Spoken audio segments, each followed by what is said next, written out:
Okay, so this is a video game review for Diablo 2 for the PC. This game was released in 2000 and is an action RPG game where you take control of a hero character and fight hordes of creatures through 3 levels before descending into hell to defeat Diablo, the Lord of Terror. To begin with, while I did play the original game, I didn't play it enough to remember important details, so I won't directly compare it with the sequel here. Secondly, this is a game that really shouldn't work, but just does, and it's also one of those games that 10 minutes probably can't sum up really neatly into a package without missing the many wee touches in the game that work to make this a very solid game. And solid is the buzzword, really. It's just a very solid title from beginning to end. It doesn't really deviate from a certain standard.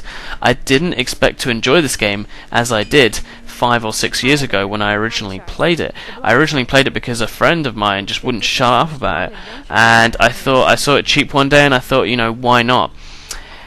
Now, to begin with, I want to mention a few gripes that I have with the game, just so that I can say, well, firstly, this is a balanced review, and I just want to get those out of the way to begin with. Firstly, I think the obvious gripe is its graphics.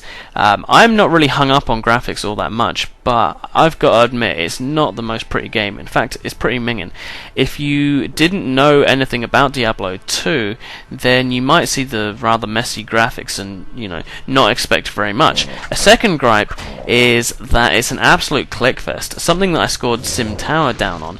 But the problem with Sim Tower was there wasn't really much depth to it, whereas Diablo 2, while it is a clickfest, it has a lot more to it, not just what you're meant to be doing, but like the weapons, the type of creatures you'll be killing, and the missions you'll be going on, and stuff like that, the quests I should say.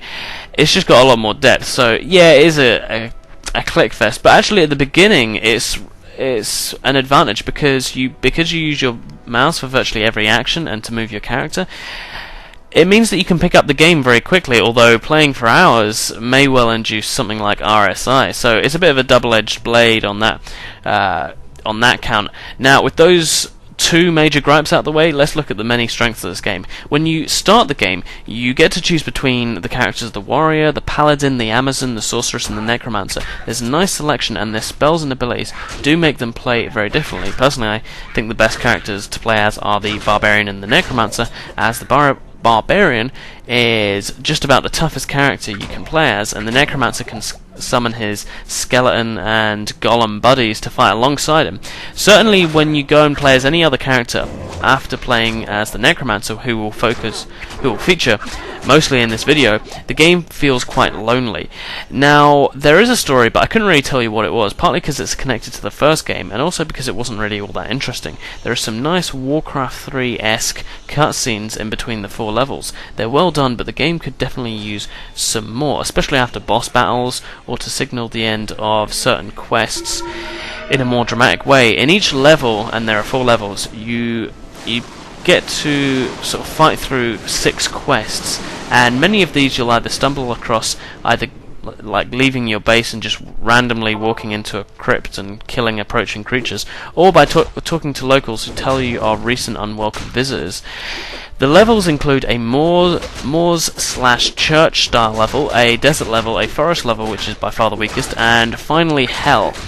I'm only going to show the first 2 here, so I don't sort of reveal too much. I do kind of want those who haven't played it to kind of be able to get some kind of surprise or whatever, or just not have seen the entire game just in 10 minutes. But the levels are huge, and thankfully have waypoints, which are pads to transport you instantly across sections, dotted around for your convenience. If you run into trouble far from camp, you can also portal back to your camp, where you can fetch supplies, repair weapons, buy potions of health and mana, and hire mercenaries to shadow you, although you're restricted in how many you can hire, and as I said, it makes playing the game as any other character quite lonely at times, unlike other RPGs where you have a lot of characters. This is a game that you can pick up within a minute, but will have you playing for hours as you work to level up your character, gain new skills and abilities. The leveling up bar is clear, as is the health and mana orbs, the red and blue orbs on the side of the screen that you can see, and given how much I value good presentation and clarity, this game certainly passes when it comes to showing the relevant info on the screen and not cluttering up with a whole load of crap. The tab map, which you'll see quite a lot of in this review as well, clearly shows entrances to areas, waypoints, shrines, and for health and other benefits, and really doesn't get in the way of you playing this game. Furthermore, when in enclosed areas, walls become semi-see-through so you can focus on the action. Like many good things, many good features, you'd notice it if it wasn't there, but it's just one of the many small touches that prevents Diablo 2 from ever becoming frustrating. There's hundreds of different items with different attributes that you can imbue with magical qualities, but it's never overbearing, and for someone who doesn't like that Dungeons and Dragons complex style plus minus letter kind of whatever crap, Diablo 2 is nice and simple, and it isn't just for fantasy role-playing nerds. What probably separates Diablo 2 out from other games is just the sheer number of enemies that you fight against. It really does give it a bit of personality. What's also great is that while there are some kind of cut and paste jobs with characters and enemy creatures, as you progress through certain levels and areas, they'll colour them slightly differently, and they'll give them different names. It may sound a bit lazy, but in fact it keeps it just enough varied enough that it doesn't make you feel like you're fighting through hours of quite the same identical monsters. Also, certain levels will introduce unique creatures as well, which is a good thing. So again, it doesn't feel too samey. Furthermore, groups of units usually include a kind of general unit who is much tougher than the rest of them, and while they're quite tough, they drop useful magical items that you can use in your quest. The mood in Diablo 2 is fine. The music suits the game without being anything special, and the sound effects are really well done for individual creatures and for when individual certain items drop on the ground. You know that it's a magical item, or it's a key or a potion or something like that. It means that because there's a lot, as I said, the presentation isn't all that great with graphics and stuff. It means that you always know that there's been a useful item that's been dropped because of the sound effects, because they've been done well, and the creature noises never really get annoying, unlike other games. But if I had one gripe with the mood, it's just that it's not scary.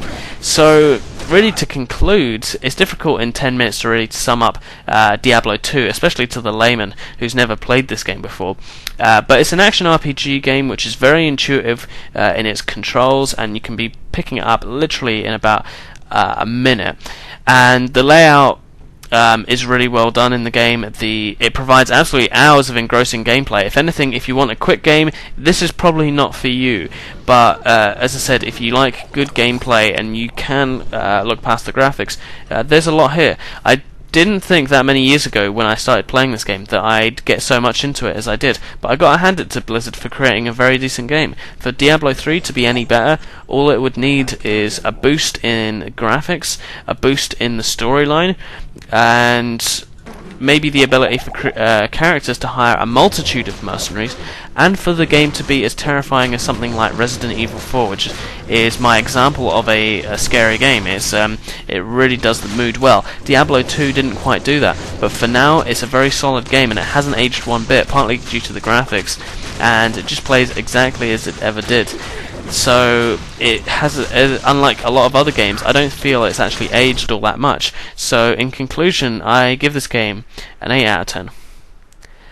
And that's me.